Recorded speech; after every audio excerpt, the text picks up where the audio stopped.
सुपुत्राय देवदेवोत्तमाय भावज गुरुवराय भव्यमङ्गलम् देवकी सुपुत्राय देवदेवोत्तमाय भावज गुरुवराय भव्यमङ्गलम्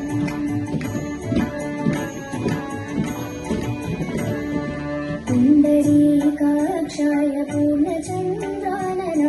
अण्डजातवाहनाय अतुलमङ्गलम् पुण्डरीकाक्षाय पूर्णचन्द्राननाय अण्डजातवाहनाय अतुलमङ्गलम्